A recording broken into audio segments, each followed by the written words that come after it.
бұл жерде ешқандай дүкен болмайды, дүңгіршектер стройка жүреді, ешқандай рұқсат жоқ әкімшіліктен деді. Наразылық танытқан бір топ кәсіпкерлер, жергілікті биліктегілер зообақта жүргізіліп жатқан құрылыс жұмыстарын сылтауратып, оларға дүңгіршекте сауда-саттық жүргізуге тыйым салды деп отыр. Айтуларынша, хайуанаттар бағына жаңа басшы келген күннен бастап саудагерлер бір қатар мәселеге тап болған. Оның бірі жалға берілген орын бағасының шарықтап кетуі. 50 мың теңге кезінде де қиналдық, үндеген жоқ, біз төледік. Әйтеуір сол жерде бала шағамызды бағып отқаннан кейін бар айқайына көндік. Орнына тазалаңдар, орнынан біздің жұмысымыз ба? Дұрыс, өзіміздің территорияны тазалап тұру міндетіміз. Бірақ еш жерде ондай дүңгіршекті жерде зоопарктың ішінде ондай орна жуғызған мен көрген жоқпын. 3 баланың анасы Гүлжан Абдуллаева 10 жылдан бері зообақ аймағында шағын саудамен айналысып келген. Айтуынша, енді кәсіпкерлер бұл орында қайта жұмыс істеу үшін айына 150 мың теңге төлеуі тиіс. Бұдан бөлек бұл сомаға коммуналдық төлем бағасы да қосылады дейді ол. Жақында ғана жолдасынан айырылған жалғыз басты ана қаражатты төлеуге қалтамыз көтермейді деп налиды. Қазір данный момент 150 мың теңге шақырып жатыр бізді. 150 мың теңге деп. Сонда біздің өзіміз кезінде пластик істет деді. Біз істеттік, размерін берді, формасын берді, дүңгіршектің қойдық. Соның кредитке істеттім мен. Әлі кредитін төлеп біткен жоқпын. Бірақ дүңгіршегім менің жарамсыз болып жатыр. Шағымданушылардың сөзінше қыс мезгілі аяқталған соң олар наурыз айында келісім шарт түзіп жұмысына кірісетін. Дегенмен биылғы жылдың шарттары өзгерген дейді Қарашаш Оспанова.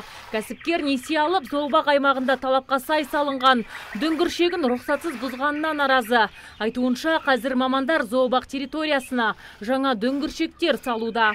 Март айында қазір барсақ, әрқайсысы өз жаңадек сөз жерде істейтін, біреу бұғалтыр, біреу жаңадек замы, экономист, сондайлар өздері алып, кірпіштен өздері соғбаған.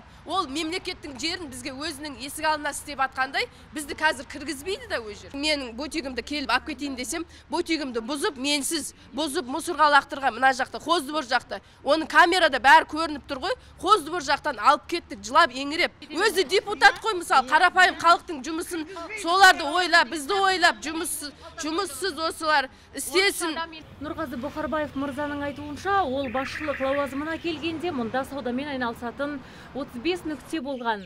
Айтуынша, ол алдымен базардың кейпіне айналған хайуанаттар бағындағы сауда нүктелерінің санын қысқартқан. Сондай-ақ Нұрғазы мырза жерді жалға беруге болмайды дейді. Саудамен айналысамын деушілер заңға сәйкес меморандумға отыруы тиіс. Ал шағымданушыларға заманауи талапқа сай дүңгіршек орнату және бағаның өсіруі туралы шартты қойғанын растап отыр. Бағаны көбейткенбіз, иә. Меморандумға отырғанбыз кәсіпкерлермен. Меморандумға сәйкес өздері жаңағыдай заңда бар өз нелер бар, өлшемдер.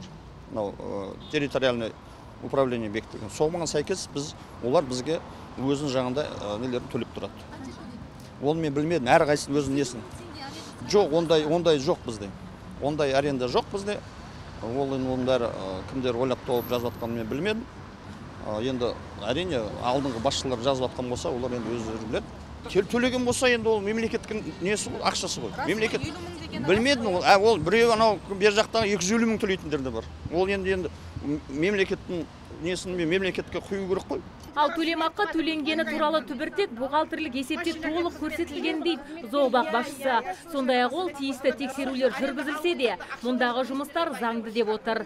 Ал зообақ аймағында шағын саудамен айналысқан кәсіпкерлер прокуратураға арызданып үлгерген. Енді олар істің ақ-қарасын құзырлы орган қызметкерлері анықтайды деп сенеді. Азиза Мадияр, Мурат Адинаев, Абзал Турабеков, ТВК телеарнасының жаңалықтар қызметі.